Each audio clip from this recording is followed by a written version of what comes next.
सबको नमस्ते और thank you for joining me today again. 189th session है हमारा गीता के ऊपर। आज हमने 11 चैप्टर खत्म कर लिए हैं गीता के, 11 अध्याय। टोटल 18 अध्याय हैं गीता में। गीता की जो मैसेज है, जो भगवान कृष्ण बताते हैं, वो तो बार बार रिपीट होती रहती है। कई बार वो एक ही बात को बता देंगे। तो ठीक है, हम जैसा समझ सकेंगे समझते ही जाएंगे आगे भी। आज हम 12वां अध्याय शुरू करेंगे। और 12वें अध्याय के पहले मैं एक छोटा सा मंत्र पढ़ता हूँ और उस पर बात करता हूँ। ये मंत्र अभी मैंने, क्योंकि सूर्याय नमः वाला मंत्र आपको बता रहा था, तो दिमाग में आया कि इसी को आज पढ़ता हूँ। इसको मार्जन मंत्र कहते हैं। जब हम संध्या करने बैठते हैं तो इसको हम मार्जन मंत्र कहते हैं। मार्जन का मतलब होता है कि परमात्मा की अलग अलग शक्तियों को अपने शरीर के अंदर अनुभव करना। ये अनुभव करना कि वो परमात्मा और उसकी शक्तियां मेरे ही शरीर के अंदर मौजूद हैं, वो हैं मेरे साथ। तो हम मंत्र पढ़ते हैं, भू पुनः तु शिरसि, भुआ पुनः तु नेत्रयो, स्वः पुनः तु कंठे, महा पुनः तु हृदय, जनः पुनः तु नाभ्याम, तपा पुनः तु पादयो, सत्यम पुनः तु पुनः शिरसि, खम्ब्रम पुनः तु सर्वत्र। तो हम खम ब्रह्म को हम ब्रह्म कहते हैं, परमात्मा को। खम का मतलब होता है आकाश। और जब हम भू कहते हैं तो उसको हम क्रिएशन के साथ जोड़ देते हैं। भू मतलब जो भी कुछ बना है, जो भी क्रिएटेड है, वो सब भू में आ जाता है। तो भू से उसको हम जोड़ के पहले ही ब्रह्मरंध्र के ऊपर कॉन्सेंट्रेट करते हैं कि हे परमात्मा, तू मेरे ब्रह्मरंध्र में मौजूद है, तू मुझे ज्ञान दे रहा है, मैं उस लिंक के साथ जुड़ रहा हूं।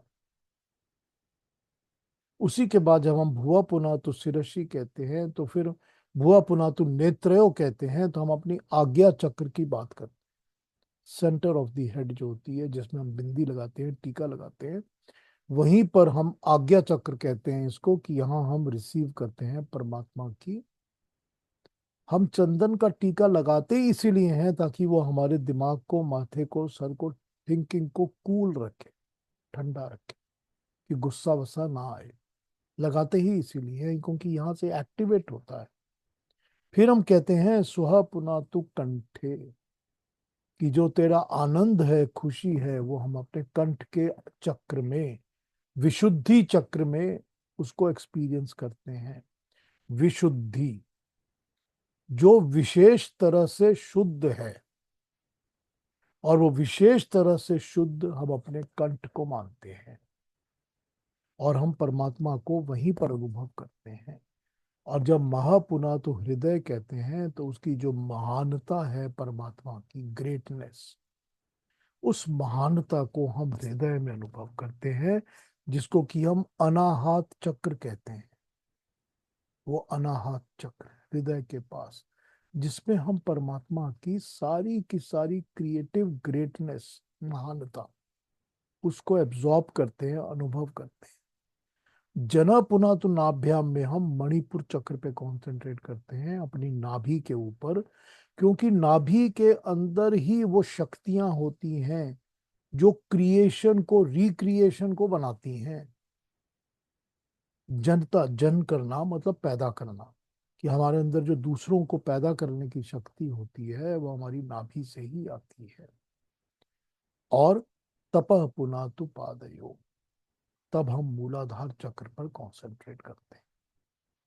मूलाधार सबसे नीचे का चक्र, जिसके ऊपर हमको तप करना ही पड़ता है। और हम टांगों से ही तो तपस्या भी करते हैं और चलते फिरते भी हैं, और मूलाधार ही हमारी तपस्या का आधार होता है। अगर मूलाधार डिस्टर्ब्ड होगा तो कोई तपस्या नहीं होगी। तो मूलाधार के ऊपर हम तपस्या करते हैं, तो परमात्मा का अनुभव करते हैं मूलाधार पर। सत्यम पुनः तो पुनः शिरसि, फिर हम दोबारा अपने सिर पे आ जाते हैं और कहते हैं हे परमात्मा, तू मेरे ललाट पर जो चक्र है, इसको तू, सत्य तेरा जो है, मैं उसी को एब्जॉर्ब करता हूँ। क्योंकि सत्य का जो सोर्स है अल्टीमेटली, वो तो परमात्मा और ईश्वर ही है। उसकी हर चीज सत्य ही है, उसमें तो असत्य कुछ है ही नहीं। और फिर हम प्रार्थना करते हैं, खम ब्रह्म पुनः तू सर्वत्र। तो खम यानी कि आकाश। तो हे परमात्मा, ये जो सारा मेरा चिद आकाश है, मेरे आसपास का आकाश है, मेरे दिमाग के अंदर का, मेरे दिल के अंदर का, शरीर के अंदर का, शरीर के बाहर का, मेरा ऑरा और मेरा आकाश, मैं परमात्मा तुझसे इंस्पिरेशन लेता हूँ। तो ये मैं छोटी सी आपको मंत्र याद आया तो मैंने कहा इसको बात कर लेता हूँ आज।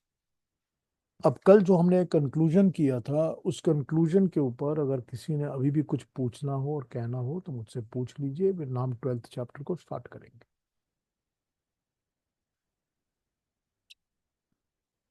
चलिए, एक मिनट में पीछे की बत्ती जलाना भूल गया। 12वें चैप्टर को शुरू करते हैं, और 12वें चैप्टर का कुछ इंट्रो है वो पढ़ लेता हूँ, उसके बाद फिर इसको स्टार्ट करेंगे। ठीक है। 12वें चैप्टर का नाम है भक्ति योग। 12th चैप्टर का नाम भक्ति योग है। हम पहले लिखाए हैं कि गीता के 18 अध्यायों में से 3 भाग में बांटा जाता है। पहले 6 अध्यायों को कर्म का, अगले 6 को अध्याय को भक्ति का, और लास्ट के 6 अध्यायों को ज्ञान का कहा जाता है। गीता एक समन्वयात्मक ग्रंथ है। इसमें कर्म योग, भक्ति योग, ज्ञान योग, इन तीनों का समावेश है। सबको बैलेंस करके एक तरह से ही समझाया गया है। 12वें अध्याय भक्ति योग शतक का लास्ट अध्याय भक्ति योग का है। अब तक गीता में हमने जो कुछ पढ़ा आए हैं उसमें 2 विचार प्रबल रूप से सामने आते हैं। एक तो ब्रह्म का अव्यक्त, निर्गुण, निराकार, अजन्मा रूप है। दूसरा ब्रह्म का 10वें और 11वें अध्याय में व्यक्त, सगुण, साकार विश्व रूप है। गीता के प्रारंभ के अध्याय में अव्यक्त, निर्गुण, निराकार रूप ब्रह्म का वर्णन किया गया है। पिछले 10वें और 11वें अध्याय में व्यक्त, सगुण, साकार विश्व रूप का वर्णन किया गया है।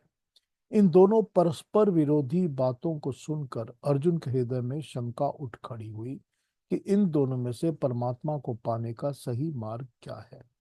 जैसा हम कह चुके हैं कि गीता समन्वयात्मक ग्रंथ है। इसमें एक मार्ग को नहीं, सब मार्गों को ही ठीक और सही बताया गया है। अव्यक्त, व्यक्त, निर्गुण, सगुण, निराकार, साकार में भी गीता ने समन्वय बैठाने का प्रयत्न किया है। 5वें अध्याय में अर्जुन ने श्री कृष्ण से पूछा था कि हे कृष्ण, कभी आप कर्म संन्यास की बात करते हो, कभी कर्म योग की बात करते हो, ये दोनों विरोधी बातों में से एक बताओ। तो भगवान कृष्ण ने उससे कहा था कि कर्म संन्यास और कर्म योग दोनों श्रेष्ठ हैं, पर परंतु इन दोनों में से कर्म योग अधिक महत्वपूर्ण और विशेष है। कर्म योग और ज्ञान योग के विषय में जैसा प्रश्न अर्जुन ने 5वें अध्याय में उठाया था, ठीक वैसा ही प्रश्न अब वो 12वें अध्याय में भक्ति योग और ज्ञान योग के विषय में उठाएगा। ये कृष्ण से पूछता है कि आपने तो परमात्मा के अव्यक्त और व्यक्त दोनों रूपों का वर्णन किया है। ऐसी अवस्था में हम भक्ति परमात्मा के अव्यक्त रूप की करें या व्यक्त रूप की करें, निर्गुण रूप की करें या सगुण रूप की करें। गीता क्योंकि एक समन्वय की दृष्टि से विचार रखती है, इसीलिए भगवान कृष्ण भी समन्वयात्मक ही बात करेंगे। अब यहाँ पर before we start on the shlokas, जो बताया जा रहा है वो ये है कि परमात्मा को हम सब, जितने भी लोग ईश्वर और परमात्मा की चिंता या चिंतन करते हैं, हम सब ये समझते हैं कि या तो ईश्वर का अव्यक्त रूप है और कुछ व्यक्त रूप है। हम सबको पता है कि परमात्मा को ना हम देख सकते हैं, ना हम पकड़ सकते हैं, ना हम छू सकते हैं, ना सुन सकते हैं, ना उसके बारे में हम कुछ और टच से, फील से समझ सकते हैं। ये तो हमको पता है। तो हम सब जानते हैं कि परमात्मा वो शक्ति है जो कि दिखती नहीं, समझ में नहीं आती। लेकिन फिर गीता ने बहुत सारी बातें बता दी, अपना विश्व रूप दिखाया है और अपना बताया है कि हर चीज में मैं हूँ, तेरे अंदर भी मैं हूँ और हर प्राणी के अंदर मैं हूँ, और जो भी चीजें दुनिया में अच्छी तरह से काम करती हैं, उन सब चीजों के अंदर मेरी ही शक्ति है, मैं मुझको ही समझ। तो इस प्रकृति के अंदर ही मेरे को देख। तो ये भी तो उन्होंने बता दिया।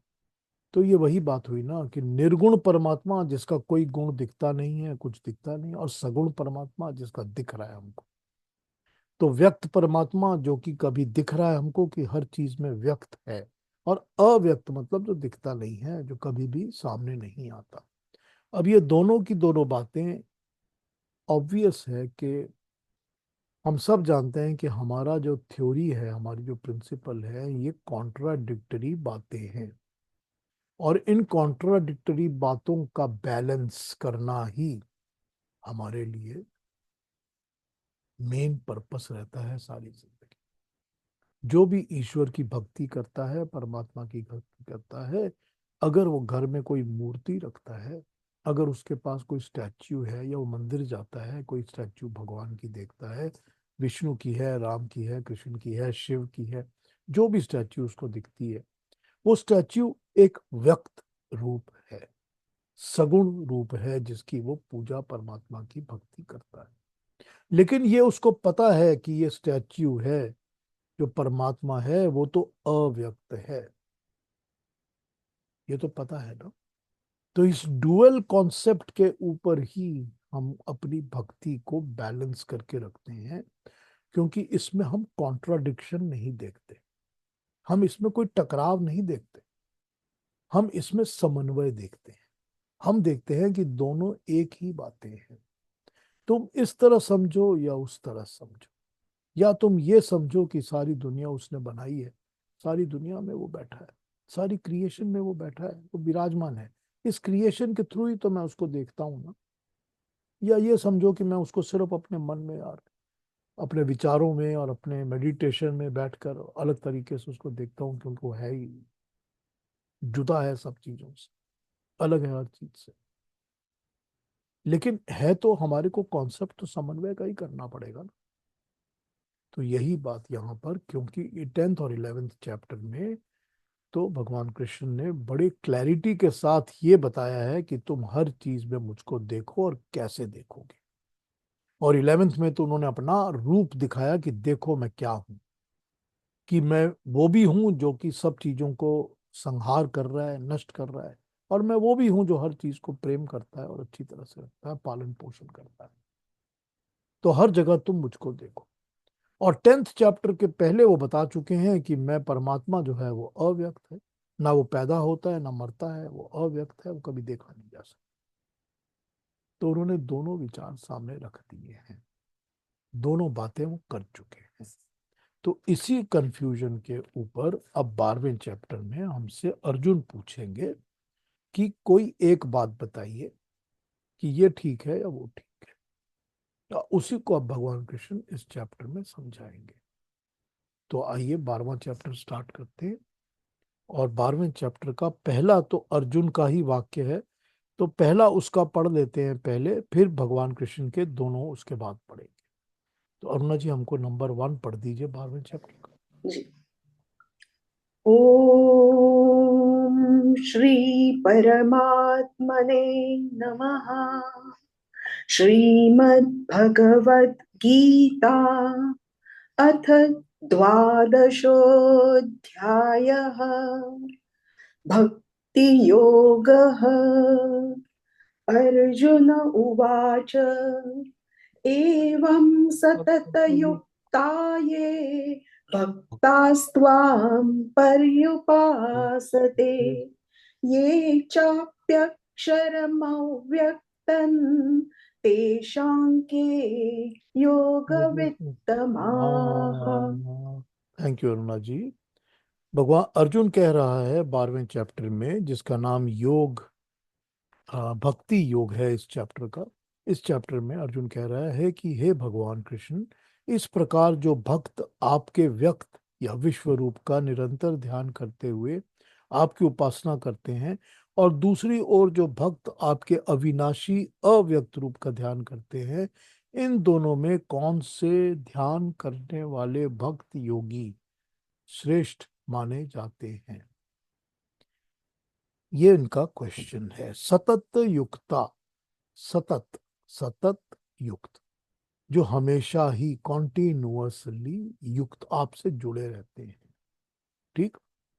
पर्युपासते, उपासना करते हैं, अक्षरम अविनाशी, अव्यक्तम अव्यक्त। ठीक। योग वित्तिमः, श्रेष्ठ योगी, वित्तमा, वित्तिमा श्रेष्ठ योगी।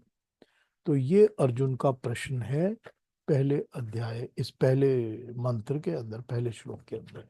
इसकी बाकी ट्रांसलेशन भी पढ़ लेता हूँ, फिर उस पे आ जाता हूँ अगले पर। Arjuna is asking, the devotees exclusively and constantly devoted to you, in the manner stated just earlier, adore you as possessed of form and attributes. And those who adore you as the supreme reality, only the indestructible, unmanifest Brahma, who is truth, knowledge, and bliss solidified, of these two types of worshippers, who are the better or better knowers of योग। अब उन्होंने जो परमात्मा को अव्यक्त बताया है, उसमें उन्होंने सत्य, ट्रुथ, नॉलेज, ज्ञान और स्व।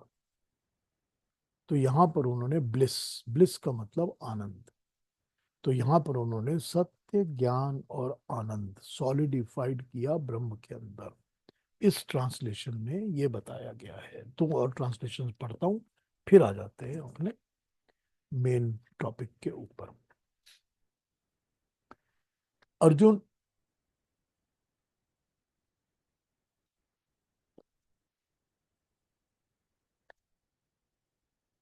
हे कृष्ण, आप सारे विश्व को महाभारत राज्य के एक सूत्र में बांधना चाहते हैं।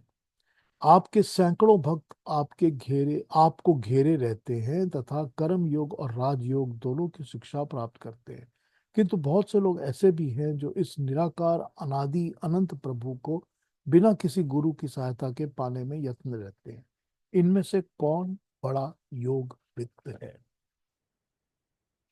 अब दूसरी वाली पढ़ता हूं, जिसमें कुछ नोट्स हैं, इनको भी पढ़ दूंगा आपके लिए। अर्जुन ने कहा, इस प्रकार से जो भक्तजन आपकी या परमात्मा की ध्यान लगाकर श्रेष्ठ भाव से उपासना करते हैं और जो निराकार की उपासना करते हैं, इन दोनों में से कौन उत्तम योगी हैं? इस श्लोक में भक्त तथा उपासना, इन दो शब्दों के अर्थ को समझने की आवश्यकता है। भक्त का अर्थ है जो किसी पर विश्वास तथा भरोसा करे। ऐसी भावना को भक्ति करना कहते हैं।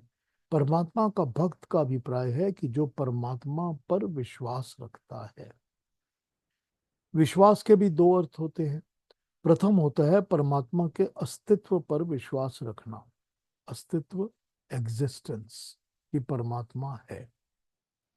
दूसरा, समय कुसमय उसकी सहायता पाने का विश्वास रखना। अतः यह ध्यान रखना कि भक्त शब्द के संबंध में उपासना अथवा पूजा पाठ नहीं है। भक्त का मतलब नहीं है कि वो पूजा पाठ ही करेगा, भक्त का ये मतलब भी नहीं है।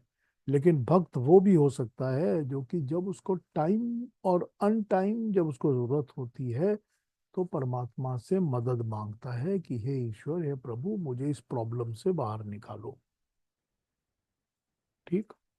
तो वो भी भक्त है। और वो भी भक्त है जो कि परमात्मा के अस्तित्व में विश्वास रखता है। दूसरा शब्द हमने बताया उपासना। उपासना का अर्थ होता है उप प्लस आसना। उप मतलब समीप बैठना, किसी के पास बैठना, उसके आसपास ही बैठना उपासना कहलाता है। परमात्मा के समीप बैठने की क्रिया, परमात्मा के पास बैठने का एक्सपीरियंस। परमात्मा परमात्मा के गुण कर्म को देखना और समझना। उसके पास बैठने का मतलब क्या है? पास बैठने का मतलब है उसके गुण और कर्म को देखना और समझना। परमात्मा के समीप बैठने की क्रिया है परमात्मा के गुण कर्म को देखना और समझना।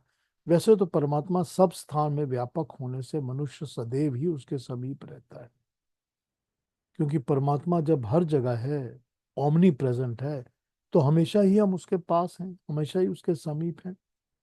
परंतु चित्त से, मन और बुद्धि से उसके गुण कर्म को देखना अर्थात समझना, यही उपासना कहलाता है। वैसे शरीर से बैठना नहीं, मन और बुद्धि से, चित्त से बैठना। अतः उपासना का अर्थ है परमात्मा के गुण और कर्म को जानना और समझना। समझने के लिए चिंतन की आवश्यकता रहती है। चिंतन के लिए चित्त की एकाग्रता होनी चाहिए। कोई भी चीज को समझने के लिए हमको चिंतन की जरूरत होती है, थॉट की जरूरत होती है। बिना थॉट्स के, बिना अपने दिमाग को लगाए हुए हम कोई चीज को समझ, प्रॉपरली एब्जॉर्ब करके नहीं समझ सकते। और चिंतन की क्रिया करने के लिए हमको अपने चित्त को, अपनी कॉन्शियस लेवल को, मन को और बुद्धि को कंसंट्रेट करना पड़ता है, एकाग्रता लानी पड़ती है। कई लोग ऐसी एकाग्रता प्राप्त करने के लिए ही तो, करने को ही भक्ति कहते हैं, परंतु इसे भक्ति नहीं कहा जा सकता। भक्ति तो केवल परमात्मा के अस्तित्व पर विश्वास तथा उसकी सहायक होने के विश्वास को कहते हैं। चिंतन का संबंध योग से है। योग है चित्त को एक ही कार्य में लीन कर देना। अतएव ऊपर के श्लोक में जो अर्जुन पूछ रहा है कि कैसे स्वरूप के चिंतन करने से वह भली भांति योग युक्त होगा, उस स्वरूप के चिंतन करने से जो एकादश अध्याय में दिखाया गया है, अथवा परमात्मा से अव्यक्त रूप का चिंतन करने से। तो एकादश यानी 11वें अध्याय में दो स्वरूपों का वर्णन किया गया है। एक तो विश्व रूप अर्थात विराट रूप, दूसरा चतुर्भुज रूप या सौम्य रूप। यह अध्याय ये बताने के लिए है कि इन दोनों रूपों में से स्वरूप के चिंतन करने अथवा अव्यक्त के चिंतन करने से योग युक्त हुआ जा सकता है या नहीं। अर्जुन पर कृष्ण की योग शक्ति का प्रबल प्रभाव हुआ था और वो समझने लगा था कि जो स्वरूप उसने देखा है वो वास्तविक है। ये इसकी एक्सप्लेनेशन है पहले श्लोक की।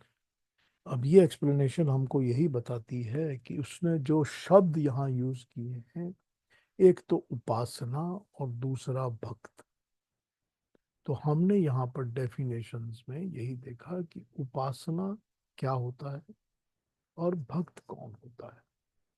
तो हमको समझ में आ जाना चाहिए कि उपासना तो वही होती है कि जब हम उस परमात्मा के समीप, और समीप जाने का मतलब होता है मन और बुद्धि से, चित्त से उसके समीप का अनुभव करना। तो हम क्यों जाते हैं मंदिर, क्यों जाते हैं? फिजिकली हम अपने आप को लेके चलते हैं कि हम किसी ऐसी जगह जाके बैठ जाएंगे, चाहे वो मंदिर हो चाहे कोई और ऐसी जगह हो, जहां पर बैठने से हम अपने आप को उसके नजदीक महसूस करेंगे, हम क्लोजनेस फील करेंगे उस परमात्मा के साथ। क्यों उसका अनुभव करेंगे, क्यों हम क्लोज होंगे? क्योंकि वहां जाके हम अपने मन बुद्धि चित्त को कॉन्सेंट्रेट करके उसके ऊपर लगा सकेंगे। तो ये तो हमारी उपासना की क्रिया है।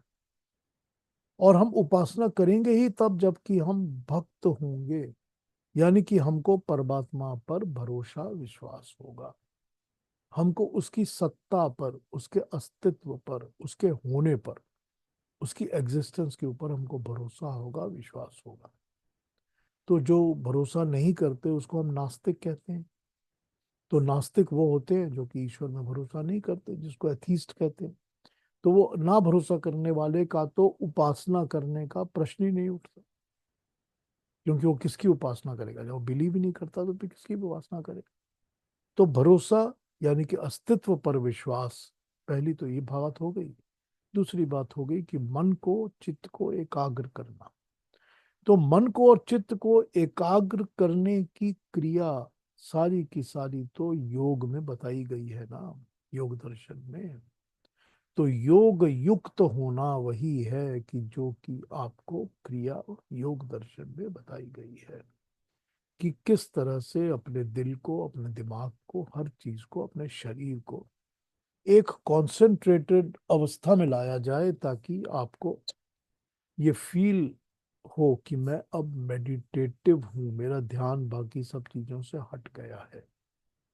तो ये जो एकाग्रता है ना, कंसंट्रेशन है ना, जो ये दिमाग को एक जगह पे लगाना है, वो एकाग्रता और चित्त के स्वरूप को उस एकाग्रता में लाना, ये सारा कुछ तो योग दर्शन बताता है आपको। योगश चित्त वृत्ति निरोध, कि चित्त की जो वृत्तियां हैं, डिस्ट्रैक्शंस हैं, उनको हटाना, ये योग का पर्पस है। तो अगर चित्त की वृत्तियां या उसके जो अट्रैक्शंस हैं, वो डिस्ट्रैक्शंस हैं, वो हटेंगी, तब ही एकाग्रता मिलेगी, कंसंट्रेशन, मेडिटेशन मिलेगी। तो ये पहले श्लोक का हमने अर्थ देखा। ठीक। अब ये अर्जुन ने पूछा है भगवान कृष्ण से। अब आइए भगवान कृष्ण के आंसर्स को शुरू करते हैं। तो उनके पहले जो दो श्लोक है, नंबर 2 और 3, उनको समझते हैं। तो अरुणा जी हमको ये 2 और 3 पढ़ दीजिए प्लीज। जी। हाँ जी। श्री भगवानुवाच मय्यावेश्य मनो ये मान् नित्ययुक्ता उपासते श्रद्धया परयोपेतास् ते मे युक्ततमा मताः ये त्वक्षरमनिर्देश्यम् अव्यक्तं पर्युपासते सर्वत्र गमचिन्त्यै च कूटस्थमचलं ध्रुवम्। वाह, थैंक यू वेरी मच। भगवान कृष्ण कह रहे हैं, जो भक्त लोग अपने मन को मेरे व्यक्त विश्व रूप में स्थिर करके सदा निष्ठा पूर्वक परम श्रद्धा के साथ मेरी उपासना करते हैं, उन्हें मैं श्रेष्ठ योगी मानता हूँ। किंतु जो भक्त अक्षर, अनिर्देश्य, अव्यक्त, सर्वज्ञत, अचिंत्य, कूटस्थ, अचल ध्रुव की उपासना करते हैं, अगले श्लोक में उसको कंप्लीट करेंगे। यहां पर उन्होंने इतनी ही बात कही है कि जो मुझ में नित्य युक्त निरंतर ध्यान करते हैं, श्रद्धया, श्रद्धा के साथ, मैं उनको श्रेष्ठ अच्छा मानता हूँ। और वो जो मुझे अक्षरम यानी कि अक्षर, अविनाशी, जो कभी नष्ट नहीं होता, जो कभी क्षय नहीं होता, अनिर्देश्यम यानी कि अवर्णीय, जो समझा नहीं, की कोई डायरेक्शन नहीं है समझने की, तो वो अवर्णीय है, जिसको हम नहीं समझ सकते, वर्ण नहीं कर सकते। अव्यक्तम, जो अव्यक्त है, इसकी उपासना करते हैं। जो सर्वत्र गम है, सर्वगामी है, सर्वगामी, सर्वव्यापक, जो हर जगह पहुंचा हुआ है। सर्वगामी उसी को कहते हैं जो हर जगह पहुंचा है। तो वो परमात्मा जो कि सर्वगामी है, जो हर जगह है, एवरीवेयर, ओमनी प्रेजेंट, वो सर्वगामी।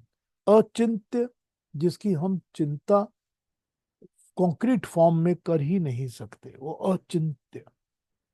और कूटस्थम, स्थिर, कूटस्थ, एक जगह पे स्थिर। और अचलम, जो अचल है, हिलता डुलता नहीं है। और वही ध्रुव, ध्रुव का भी मतलब होता है जो फिक्स्ड है, जो अपनी जगह से हिलता डुलता नहीं है। तो कूटस्थ, स्थिर, अचल, ध्रुव, ये इन्होंने तीनों यहाँ पर अलग अलग बातें करी हैं। इसकी दूसरी ट्रांसलेशंस पढ़ते हैं, फिर इस पर और बात कर लेते हैं आगे।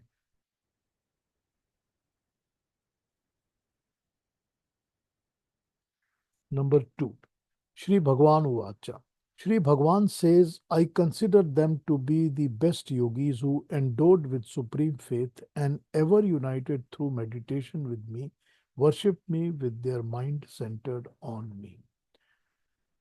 नंबर 3 में वो बता रहे हैं, those however who fully controlling all their senses and even minded towards all, even minded towards all, समदृष्टि, जो सबको एक बराबर मानते हैं, समभाव, and devoted to the welfare of all beings, constantly adore as their very self the unthinkable, omnipresent, indestructible, indefinable, eternal, immovable, unmanifest and changeless.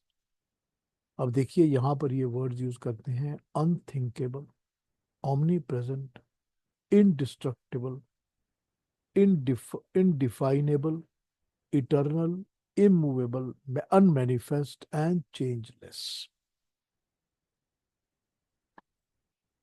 दूसरी translation भी देख लेता हूँ, 2 और 3।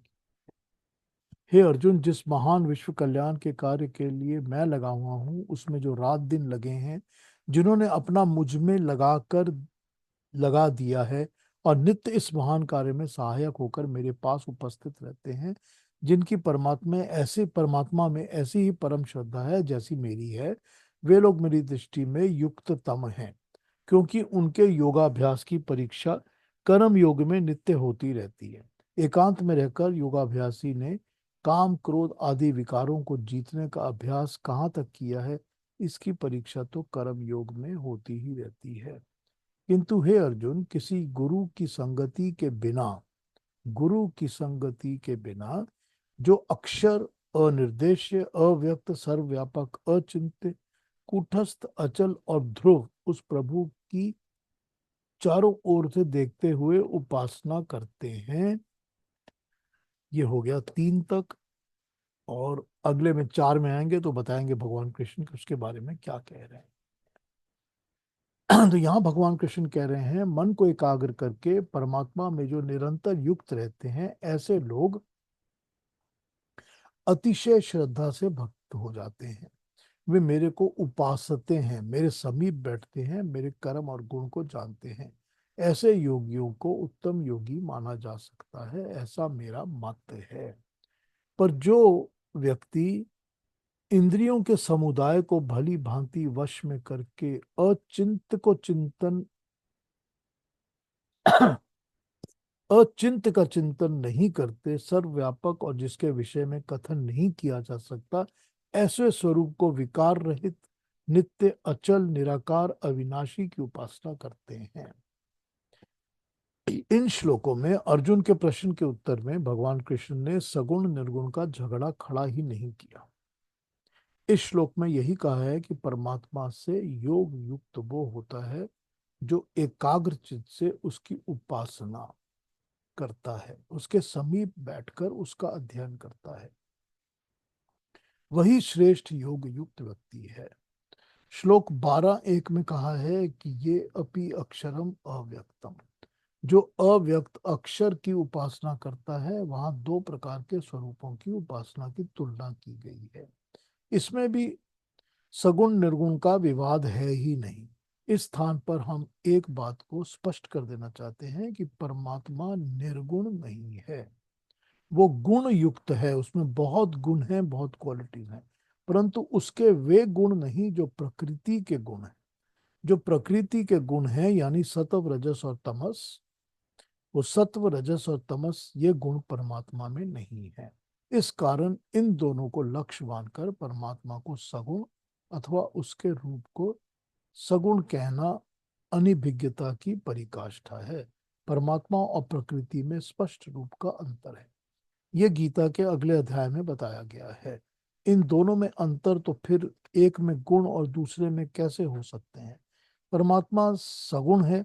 वेद में इसके गुणों का वर्णन एक मंत्र में आता है, यजुर्वेद का मंत्र है, 40 अध्याय का 8वां मंत्र, जो कि ईश उपनिषद में भी आता है। सर्वगच्छा युगच्छम वाला मंत्र जो है, वो परमात्मा सर्वव्यापक, सर्वशक्तिमान, शरीर के बिना, विकार के बिना, स्नायु मंडल के बिना, शुद्ध, पाप से अबद्ध, महाविद्वान, दुष्टों को दूर करने वाला, स्वयं शाश्वत ज्ञान देने वाला, समान भाव रखने वाला है।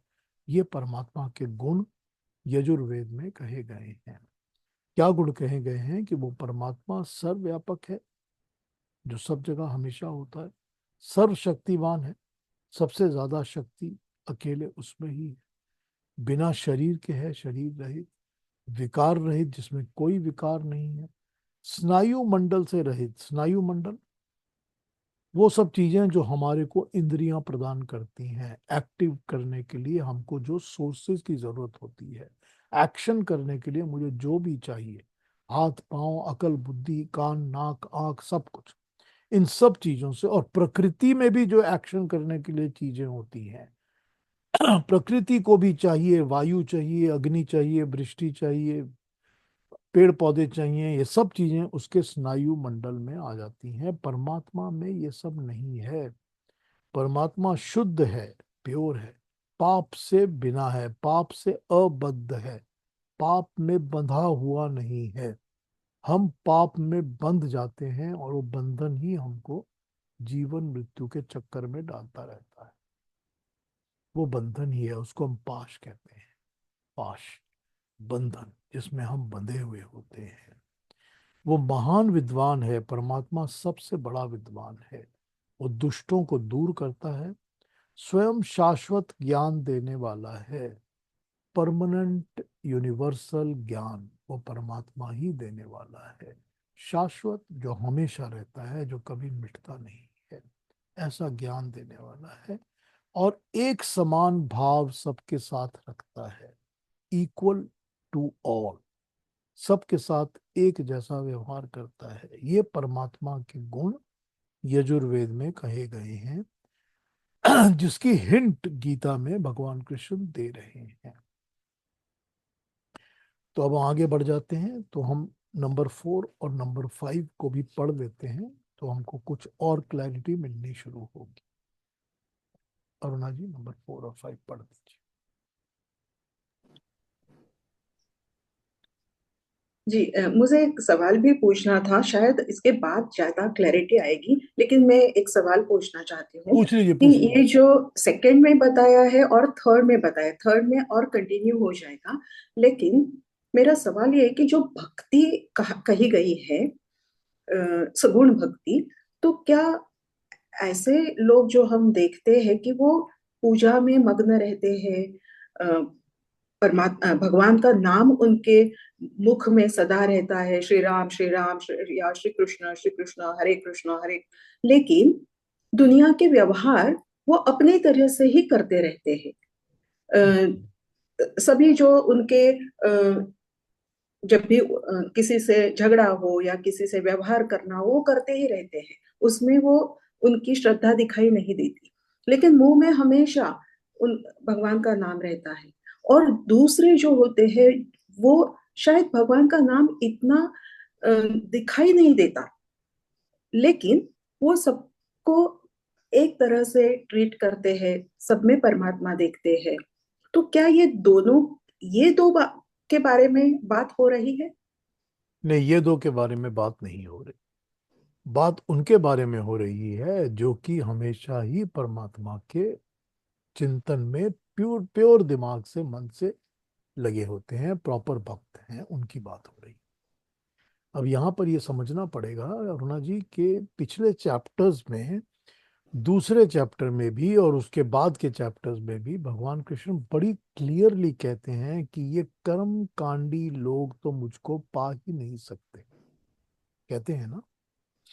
तो यहाँ पर जो कर्म कांडी हैं वो यही लोग हैं जो कि सारा दिन भक्ति पूजा तो करते रहते हैं, और वो दिखाते भी रहते हैं कि हम रिचुअल्स भी कर रहे हैं, हर किस्म की फॉर्मेलिटीज भी कर रहे हैं, हम सब कुछ कर रहे हैं, क्योंकि यही तो कर्म कांड है ना। इसी को उन्होंने कर्म कांडी कहा है, कि जो इस तरह की चीजों में लगे रहते हैं, रिचुअल्स में और बाकी की चीजों में, ये सब कर्म कांडी लोग हैं। तो ये कर्म कांडी लोग कर्म कांड करते हैं, और वो भी किसी पर्पस से करते हैं। तो जिस पर्पस से वो करते हैं, वो डेडिकेटेड टू दैट पर्पस है, उनको वो मिलता रहता है। कोई धन के लिए करता है, कोई अपने नाम के लिए, यश के लिए करता है, कोई शो ऑफ के लिए करता है, कोई दुनिया को दिखाता है, कोई अपने आप को ही दिखा रहा है, बेवकूफ बना रहा है खुद को। तो ये सारा का सारा वो कर्म कांडी है जो कि मुझको पा नहीं सकते। ये तो वो सेकंड चैप्टर से बता चुके हैं हमारे को। तो उनकी बात तो यहाँ पर वो कर नहीं रहे। तो अब ये स्पष्ट हो जाता है कि जब यहाँ पर वो अपना एक्सप्लेनेशन दे रहे हैं भगवान कृष्ण, तो एक्सप्लेनेशन उनका ही दे रहे हैं, तभी तो वो इन चीजों के पचड़े में पड़ ही नहीं रहे कि सगुण निर्गुण करने की जरूरत ही नहीं है मेरे को। जो जो भक्त मुझको जानता है, वो चाहे ऐसे जाने या वैसे जाने, वो मुझको जानता है, मेरे पास आ जाता है। तो वही है ना जिसका कि आचरण भी समभाव का होगा, जो सारी दुनिया के साथ, सबके साथ एक लेवल, एक तरह ट्रीट करेगा, समभाव का मनुष्य होगा, तो उसको सबसे इक्वल वो होगा। सारे प्राणियों से समभाव होगा उसका, जितने भी दुनिया में प्राणी हैं उनसे समभाव होगा। फिर वो मेरे तरह कर्म करने में लगा हुआ होगा, और उसके कर्म भी वो होंगे जो कि निष्पाप होंगे, निष्काम होंगे, जिसमें कामनाएं नहीं होंगी, और फिर उसको फल की कोई इच्छा नहीं हो। तो जब ये बातें वो क्लैरिफाई कर चुके हैं, तो उनका मतलब तो यही है कि उस एक भक्त के लिए मेरा स्वरूप ये है या वो है, उससे कोई फर्क नहीं पड़ता। वो इस तरफ चल रहे हैं, अपने इस तरह के भक्त की यहाँ बात कर रहे हैं। तो जैसा आपने कहा कि जो दिन रात सुबह शाम राम राम करते रहते हैं, वो सब वो लोग हैं जो कर्मकांडी हैं, जो शो ऑफ कर रहे हैं। उस शो ऑफ से परमात्मा की प्राप्ति नहीं। ठीक है ना? इसका अब मतलब ये हुआ, हाँ यानी जी। मेरी अंडरस्टैंडिंग ये है कि हाँ, हम उसके उन लोगों के बारे में बात कर रहे हैं, उनको दो कैटेगरी में रख रहे हैं कि दोनों में समानता ये है कि वो हर एक को समभाव से देख रहे हैं, लेकिन उनमें से कोई ऐसे हैं जो पूजा, व्रत रखना, भगवान का नाम हमेशा लेना, ये करते हैं। और दूसरी कैटेगरी के, वो भी संभाव में ही है, लेकिन वो इतना विजुअली नहीं करते। हमें दिखाई नहीं देता कि वो हाँ, दिन उस दिन मंदिर में जाएंगे ही, व्रत रखेंगे ही, ऐसे दिखाई नहीं देता, लेकिन वो संभावी होते हैं। ऐसे हम दो लोगों के बारे में बात कर रहे हैं। देखिए, यहाँ पर क्या प्रॉब्लम ये है कि परमात्मा को तो कोई फर्क पड़ता ही नहीं है कि आप क्या दिखा रहे हो या क्या नहीं दिखा रहे। ठीक। परमात्मा को क्या फर्क पड़ता है? परमात्मा को क्या फर्क पड़ता है कि आप अगरबत्ती जला रहे हो या मोमबत्ती जला रहे हो, या आप उसके कृष्ण रूप को देख रहे हो या उसके जीसस रूप को देख रहे हो या किस रूप को देख रहे हो? परमात्मा को तो कोई फर्क पड़ता नहीं। परमात्मा को कोई फर्क नहीं पड़ता कि आप जूते उतार के मंदिर में आते हो लेकिन आप जूते पहन के चर्च में बैठते हो। परमात्मा को क्या फर्क पड़ता है इन चीजों से? परमात्मा को तो सिर्फ आपके मन के अंदर भाव क्या है, बस। मन का भाव क्या है, उससे ही फर्क पड़ेगा, उससे ही असर होगा आपके अंदर। आप परमात्मा के सामीप्य को, जैसा कि पिछले चैप्टर्स में हमने अरविंदो घोष का ट्रांसलेशन पढ़ी थी, कि वो क्या कहते हैं कि परमात्मा का सामीप्य तब होता है जब हम उसको अनुभव करते हैं, तो वो तो हमारे पास ऑलवेज ही इज अवेलेबल टू अस। वो तो हमेशा ही हमारे आसपास, हमारे पास है। हम ही अपने आप को जब उस ऊपर तक उठाते हैं, अपर लेवल तक उठा के लेके आते हैं, तो हम उसके क्लोजनेस को, सामीप्य को फील करते हैं परमात्मा। अगर हम नहीं उठाएंगे ऊपर अपने आप को, तो हम नीचे की तरफ जो प्रकृति की अट्रैक्शंस हैं उसमें चिपके रहेंगे, तो हम ऊपर उठ ही नहीं सकेंगे। तो ये तो हमको ही उठना, नीचे गिरना, उठना है ना। परमात्मा तो हमेशा है, इज ऑलवेज देयर। अब ये जैसे कि आप बता रही हैं कर्म की बातें, कुछ 50-50 भी तो लोग हो सकते हैं ना, जो ये भी करते हैं वो भी करते हैं, मगर हैं कुछ आधा रास्ता तो पार कर चुके हैं। हम बहुत सारे ऐसे लोगों को जानते ही हैं कि जो कर्म तो पूरा करते ही हैं, शो मतलब अपना राम नाम लेना, मंदिर जाना, घंटी वगैरह सब कुछ करते हैं, लेकिन उनका मन भी तो है ना जो 50% से ज्यादा प्योर हो चुका है। जैसा भगवान कृष्ण बताते हैं वैसा हो चुका है, उनका मन लग चुका है, कर्म उनके अच्छे हैं, निष्काम कर्म कर रहे हैं वो, फलों की से उनका जुड़ाव नहीं है कुछ। ऐसे तो हम लोग उनको जानते ही। लेकिन भगवान तो ये बड़ी क्लैरिटी के साथ समझा देते हैं कि ये सारा कुछ तो तुम्हारे अंदर या तुम्हारे बिहेवियर का है। हमारा बिहेवियर क्या है? हम क्या हर प्राणी को समभाव से देखते हैं? और वो मनुष्य नहीं कहते हैं, वो प्राणी कहते हैं। जब प्राणी को हम समभाव से देखेंगे, तो हमको तो ये पता चल जाएगा कि उस पंछी के अंदर, उस कुत्ते के अंदर, उस गाय के अंदर, उस भेड़िए के अंदर, उस कौए के अंदर, सबके अंदर वो परमात्मा मौजूद है, जैसे मुझ में मौजूद है। तो ये समभाव हो गया प्राणियों के लिए। जब हम उसी समभाव से प्रकृति को देखेंगे कि प्रकृति की हर चीज में भी परमात्मा की शक्ति है, चाहे वो वायु है, चाहे अग्नि है, पेड़ है या पौधा है, या चाहे पहाड़ है या नदी है या समुद्र है, हमको सब चीजों में परमात्मा का स्वरूप दिखता है। तो ये हो जाएगा समभाव। तो यहाँ तो क्या है, परमात्मा भाव देख रहा है, फिर परमात्मा कर्म देख रहा है कि आप कर्म कैसे कर रहे हो, और कर्म करते वक्त आपके अंदर किस तरह की कामनाएं, इच्छाएं, वासनाएं, अट्रैक्शंस जुड़ी हुई, या आपने इनका त्याग कर दिया या नहीं कर, या फिर आपको फल की इच्छा से जुड़ाव है या फल की इच्छा का भी आपने त्याग कर दिया कि कोई बात, जो फल देगा परमात्मा सब ठीक है, इट मेक्स नो डिफरेंस। तो ये तो पर भगवान कृष्ण तो बड़ी क्लैरिटी के साथ इस बात को समझा देते हैं। तो ये तो हमको समझ में आ जाता है कि जो हमारे अंदर का चित्त, हमारे अंदर का मन, हमारे अंदर के भाव है, इसी को वो देख रहे हैं, इसी का वो अनुभव कर रहे हैं। क्योंकि वो देखते कहाँ से हैं, वो तो हमारे अंदर बैठे हैं ना। जब अंदर ही बैठे हैं तो अंदर क्या चल रहा है उनको सब पता है। तो हमारे विचार, हमारा मन के अंदर जो विचार है, क्योंकि विचार भी तो मानसिक कर्म है ना, तो उस मानसिक कर्म को ही तो परमात्मा देख रहा है ना। तो परमात्मा तो हमको हमारे अंदर से देख रहे हैं।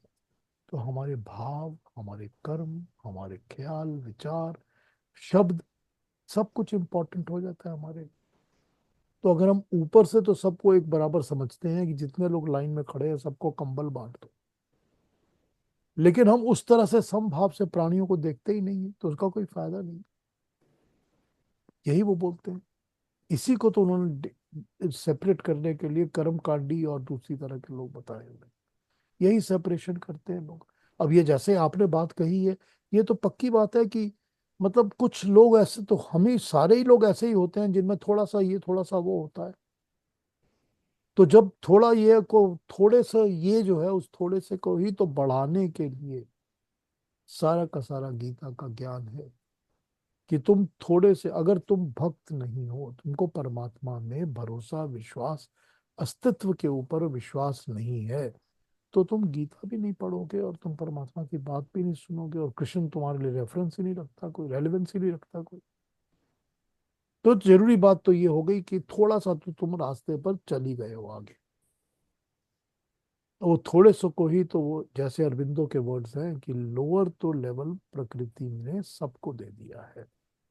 सब लिविंग बींग्स जो होते हैं वो लोअर लेवल पर ही जीते हैं, प्रकृति के साथ जुड़े हुए जीते हैं। खाना पीना, ये करना, पैसा बटोरना, धन जमा करना, बच्चे पैदा करना, इसी में लगे रहते। तो वो तो प्राकृतिक चीजों में लगे रहते हैं। जब वो प्राकृतिक चीजों से ऊपर उठते हैं, थोड़ा सा लेवल उनका हायर होता है, तब जाकर उनको ये एहसास होता है कि मैं और भी ऊपर उठ सकता हूं।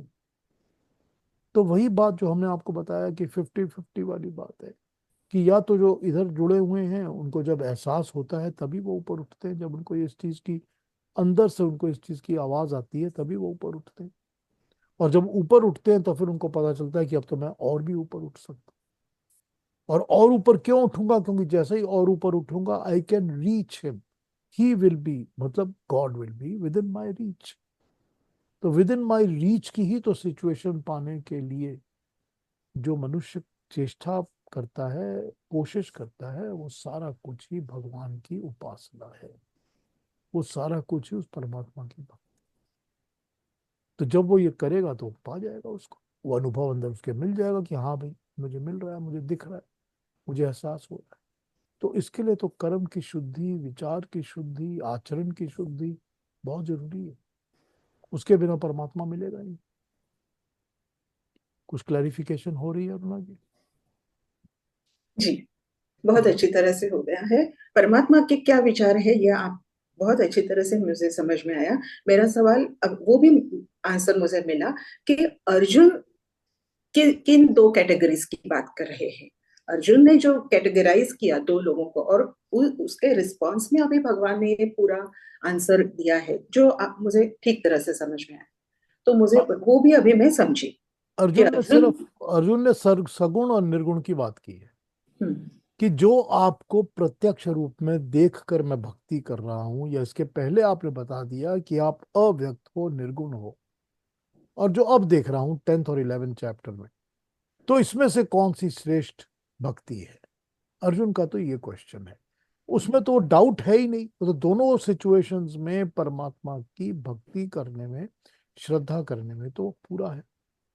बिना श्रद्धा के तो उसकी बात हो ही नहीं रही है। तो दोनों में पूरा है। तो जब वो दोनों में पूरा है तो उसकी बात एक ही होती है कि वो उन लोगों की तो बात ही नहीं कर रहा जो कि, जिसकी, जो कि दिखावे के लिए, शो के लिए या रिचुअल्स के लिए ही करते हैं। उनकी जी। बात तो वो कर ही नहीं रहा। और जिनकी वो बात कर रहा है वहां भी तो भगवान कृष्ण बड़ी क्लैरिटी के साथ बता देते हैं कि इनमें दोनों में कोई फर्क ही नहीं। जी। ठीक है ना। बहुत बहुत धन्यवाद। जब जी। जब आपने शुरू करना था ये चैप्टर, उसके पहले आपने एक छोटा सा एग्जाम्पल दिया था कि कुछ लोग स्टैचूज को देख के मानते हैं, मूर्ति पूजा करते हैं, कुछ लोग उसमें देखते हैं भगवान को, और कुछ लोग उसके बियॉन्ड भी जानते हैं कि वो भी है, वो भी है।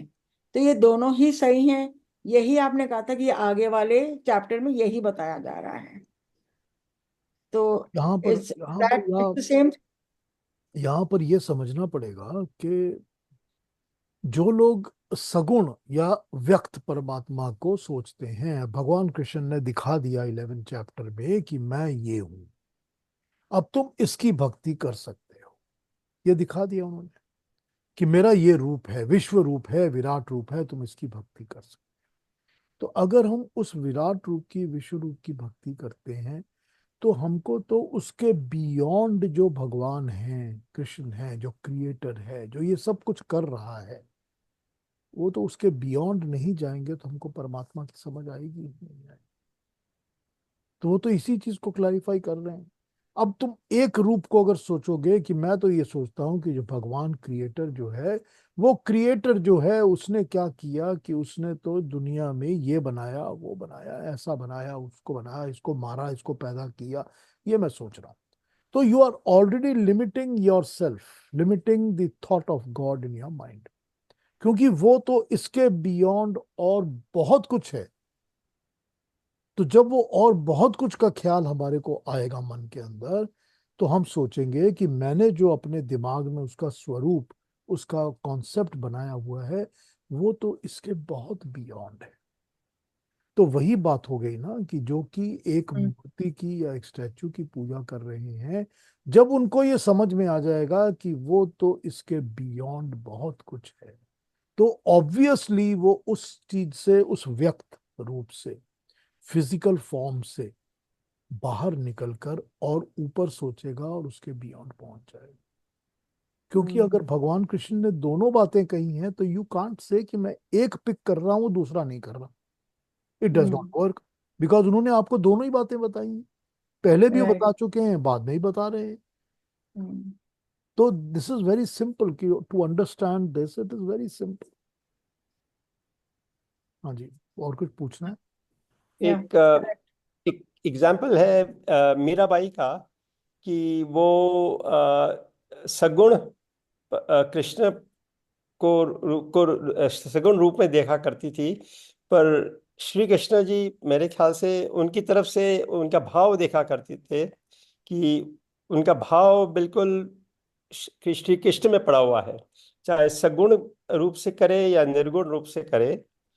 तो इसमें भाव बड़ा आ जाता है, जो कि मीराबाई के एग्जाम्पल में दिखाई देता है। नहीं, तो बड़ा ऑब्वियस है कि मेरा भाई भी तो उनको निर्गुण समझ के ही तो परमात्मा का स्वरूप मानती थी। लेकिन पूजा करने के लिए एक स्वरूप को दिमाग में बैठा लिया, उसके थ्रू वाया मीडिया बना के हमने सब परमात्मा को सब जगह देख लिया। तो उस वाया मीडिया को तो बनाना पड़ेगा ना। आप इसी में ले लीजिए, आप जैसा आपने मीरा का एग्जाम्पल लिया, उसी तरह से आप रामकृष्ण परमहंस का एग्जाम्पल ले लीजिए। उन्होंने तो माँ काली को ही स्वरूप बनाया था, मगर फिर वो माँ काली के बियॉन्ड जाकर ही तो मेडिटेटिव अवस्था में कहते हैं कि मुझे परमात्मा की अनुभूति होती है। यही तो है ना। इवेंचुअली तो एक वाया मीडिया बनाकर ही तो है ना। तो वो भगवान कृष्ण तो इस चीज को डिनाई नहीं करते कि you can do this, that you can do this. मगर इवेंचुअली जिस पर आपको पहुंचना है, वो पहुंचने वाली शक्ति परमात्मा की तो अव्यक्त रूप ही है ना। राइट। तो वो अव्यक्त परमात्मा को पाने के लिए आप मेरे विश्व दर्शन को देख सकते हो, जो मैंने विश्व रूप दिखाया है उसको देख सकते हो, विराट रूप को भी देख सकते हो। लेकिन उसके पहले तो मैं बता चुका हूं कि मैं अव्यक्त हूं, मेरे को देखने के लिए कोई संसारिक चीजों से नहीं दिखूंगा मैं।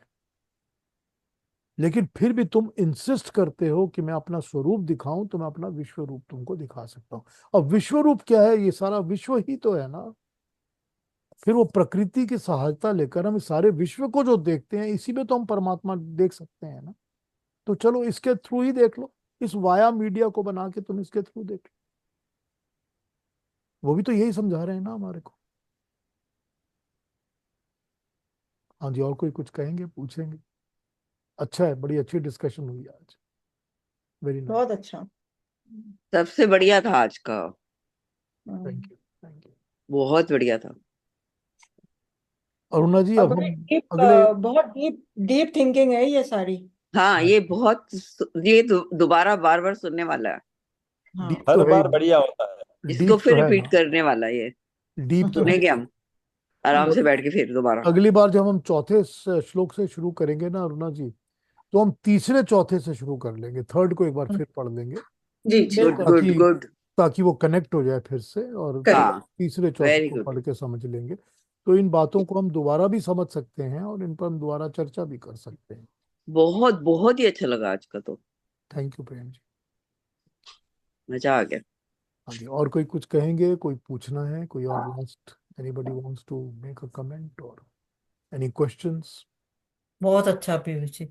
तो मन है, जिस तरफ हम सगुण को ले लें चाहे निर्गुण को लेंगे, इन याद तो उस ईश्वर को ही करना है। बिल्कुल बिल्कुल। ये भावना देखिए, है सबसे एक मेन बात कि आपकी एक भावना मेन कैसी है। भाव अच्छे होने चाहिए बस। सब कुछ तो भावना ही है ना, क्योंकि हाँ, परमात्मा तो विचार देखता है ना आपका। जाकी रही भावना जैसी हाँ बस ये। बिल्कुल, वही बात है, दिन। वही बात है। और निर्गुण की क्लैरिफिकेशन की गई है ना, कि निर्गुण का मतलब है जिसमें प्रकृति वाले गुण नहीं होते। करेक्ट। क्योंकि प्रकृति के तो गुण ही है सत्व रजस और तमस। प्रकृति तो ये सत्व रजस और तमस यानी इलेक्ट्रॉन प्रोटॉन न्यूट्रॉन से ही बनी हुई है। और ये गुण तो परमात्मा में तो है नहीं, परमात्मा तो एटम से बना हुआ नहीं है। हम्म। तो ये निर्गुण परमात्मा वही है जिसमें प्रकृति वाले गुण नहीं है। तो इस तरह से अगर हम समझना शुरू करते हैं, तो हमको कॉन्सेप्ट क्लियर हो जाते हैं, हमारे दिमाग में भी कोई कॉन्ट्राडिक्शन नहीं रहती। हमको भी फर्क नहीं पड़ता कि क्या है, ये है या वो है, हमको तो उस परमात्मा तक पहुंचना है। तो it is a very good guidance for us. ये बहुत हमारे बढ़िया। के लिए भी बहुत जरूरी है।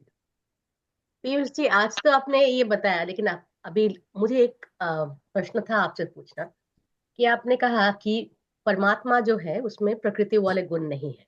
जी।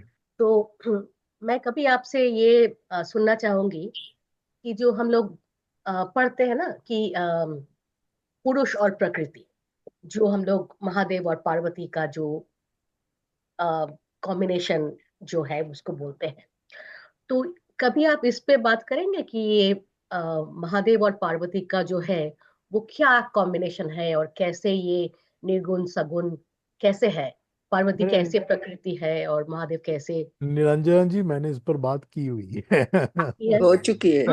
मैं ढूंढूंगी फिर आपका वीडियो, मैं कल इसमें मैंने 4-5 देखा है। पर इसमें एक एक क्लैरिटी सिर्फ ये समझ लीजिए कि पुरुष कहते हैं जो किसी पुर में रहता है, the one hmm. Who stays somewhere, hmm. किसी जगह रहता है। पुर का मतलब जगह, कोई भी जगह। जगह, एनी प्लेस। जो किसी जगह रहता है वो पुरुष है।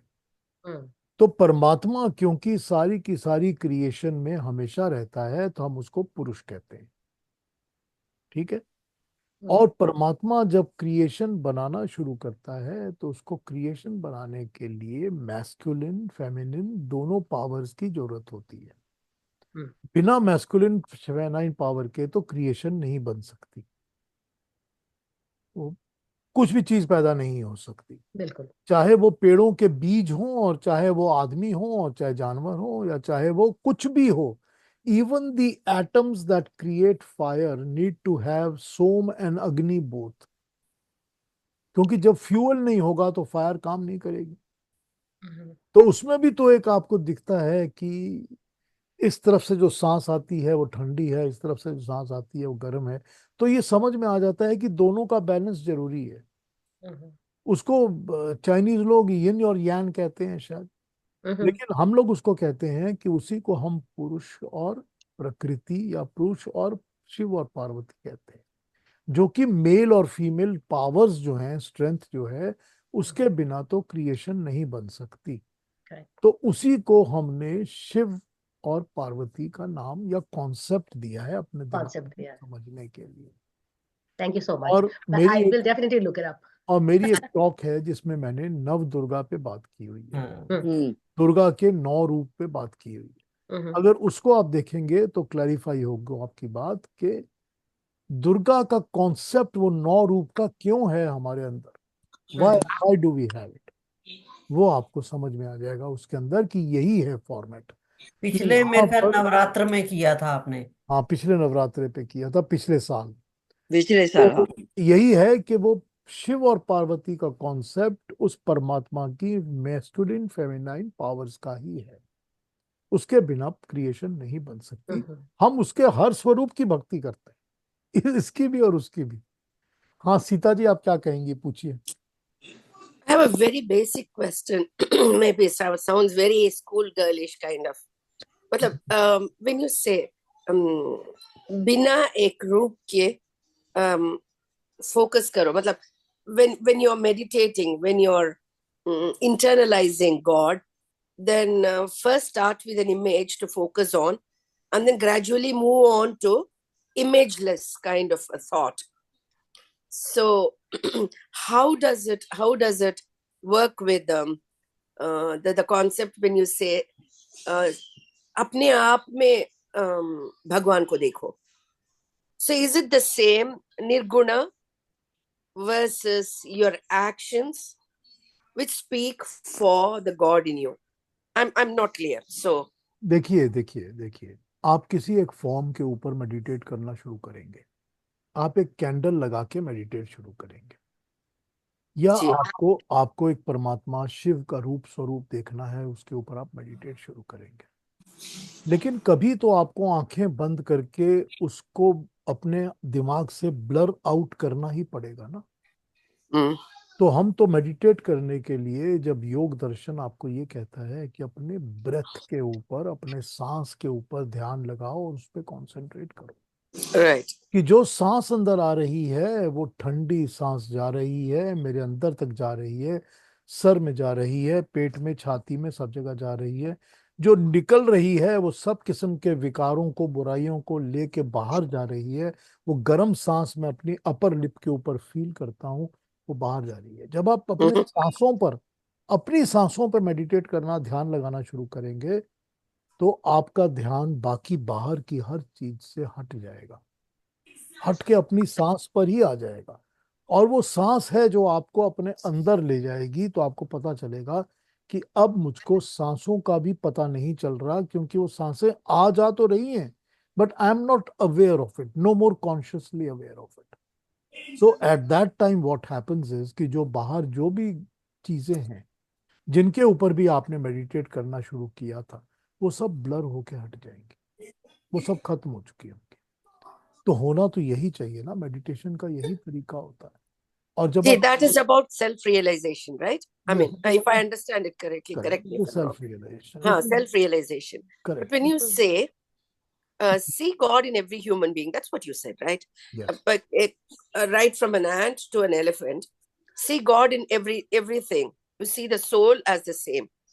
So how do you conceptualize this? जैसे the way he has made me, I know that I am a human being, I am a living being, I am taking सांस, I am taking breath, I am alive, I can see, I can feel. It is the same with every living thing. Every living thing is the same. There is nothing that lives that does not have a breath or does not have an eye or does not have a feeling or a skin or a touch or whatever. Everything has the same as I have. And why do I need to extend it to living beings? Even the trees and plants and everything have the same. Even they have some sort of feelings. May not be the same like mine. They don't talk to me or they don't squeak out, but they have a feeling. You touch a plant and the plant feels your touch. तो ये चीज तो जब आप इस चीज का अनुभव करते हैं तो आपको पता चलता है कि दिस पावर ये शक्ति ही परमात्मा है जो सबके अंदर यूनिफॉर्म है.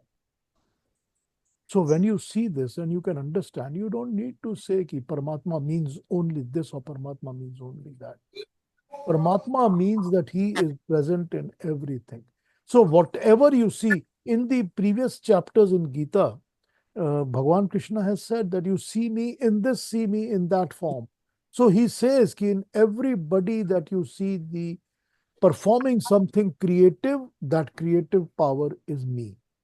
When you see a beautiful fruit, that beauty in the fruit is me. When you eat a fruit and it is very delicious, that ras is me. When you perform an excellent act, you perform the excellent act because of bravery has been given to you by me. So look at me in everything in the creation because I am present in everything. So this is how you feel that the God is omnipresent. He is present in everything, everywhere.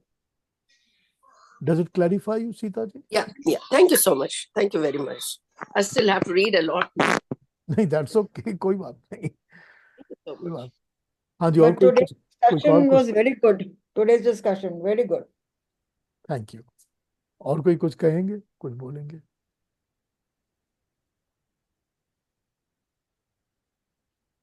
तो I hope कि मैं जितनी बातें कर रहा हूँ, हालांकि मुझे पता है कि ये बहुत डीप और बहुत ज्यादा अलग लेवल की होती हैं, लेकिन मैं उम्मीद करता हूँ कि सब समझ सकते हैं इसको and you are able to follow it, grasp it, understand it, और इसको आप ओन कर सकते हैं, आप अंदर से फील कर सकते हैं, क्योंकि इवेंचुअली तो तभी फायदा होगा जब आप इसको फील कर पाएंगे इसको. पर ये बातें पीयूष जी फॉलो करने में इजी लगने शुरू हो जाती हैं. कोई होना Exactly. तो वही Exactly. I होना was going to say that. Yes. होना वही चाहिए ना, वही हम्म. होना चाहिए ना. मजा ही तब है ना. हाँ, आई थिंक अभी सबसे पहले हम लोगों की सुनने की वो शक्ति बढ़ गई है. जब सुनते हैं, क्यूरियोसिटी बढ़ गई है. that itself has gone up. हाँ, तो वो ही लगता है बहुत Like, बढ़ गया. उसका मतलब है कि मन डिस्टर्ब्ड नहीं रहता, ना. एकाग्रता हो गई है, एकाग्रता हो गई है. कॉन्सेंट्रेशन हो सबसे गई. पहले तो यही है. हाँ, वही एकाग्रता ही तो मांग रहे हैं ना भगवान की. जब एकाग्रता लाओगे तभी काम चलेगा ना. कल मैं वही उपासना पढ़ रही थी, उपासना का आज आपने मतलब जो बताया, हाँ जी, उपासना. हाँ. ठीक है. like you said, uh, see God in everyone, every soul, like you said. It's easier said than done. It's easier said than done. It's easier to see it in pets, but when it comes to human beings, it's the same concept which works against you actually. अपने आप को तो God समझ रहे हो, लेकिन दूसरों में गॉड को देखो कि कहाँ तक काम करता है in real practical life. I don't know. I नहीं, mean, तो then like, that is it ना. When you will start thinking like that, तो आपके अंदर से किसी के लिए भी भेदभाव, हिंसा, जेलसी, गुस्सा सब खत्म हो जाएगा. correct. करेक्ट. तो जब खत्म हो जाएगा सब कुछ, तभी तो वो समभाव आएगा ना कि एवरी तो भगवान तो सबके अंदर है. अच्छे बुरे कर्म दूसरी बात है, कि कोई बुरे कर्म कर रहा है, कोई अच्छे कर्म कर रहा है, वो दूसरी बात है. उनको भी तो परमात्मा देख रहा है, उनको कर्म का फल देगा. वो कर्म But का that's फल. not what we want, no, Piyush ji. That is not what we want. We don't want people to suffer because that's not going to reduce my suffering, right? It does not So, affect me at all. Lekin we don't wish anybody bad is a different thing. But everybody has to face their own karma phal. Everybody has to. See, many times I have said this before in my talks, that we should be extremely selfish when we think about our own karma. Because we are the ones who are going to face the karma phal. We are going yes. to bear the fruit. I mean, if I do something wrong, it is not going to happen anything to you.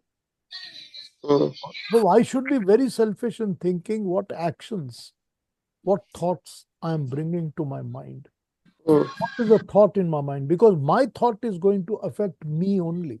I mean, it might have an impact on other people also. That's a different thing. But the first impact is going to be me, and I'm going to suffer that karma. So this like we see, love your friend is not difficult. Nobody need tell you. Automatically it happens. Love your enemy is when, or don't have enmity. is when the real, tussle begins. When the real, fight for self-realization begins. That was what I नहीं तो I there thought. is enemy might be an enemy, but there is no enemy because I don't feel enmity towards anyone. True, very true. So that goes away from the feeling goes away, that complete all the negatives that are there go away from because enmity, jealousy, anger is all negative. It's all negative. Correct. See, eventually it is मैं, मेरा और मेरे. It is attached to मैं, something about me or about my people or about my things or my thought. That is what is giving me enmity and jealousy. And 100%. so Yes. when that goes away, then there is no enemy. Mm. That is a Thank you. stage. That is a stage we need to get. Yeah. Fully agree with you. Yes. ठीक है जी. चलिए Very फिर. nice. Thank you everybody. अगले Thank Saturday you. मिलते हैं. Next Saturday we will pick up away. Okay. चलिए take Okay. care. नमस्ते जी, नमस्ते। Take care. नमस्ते।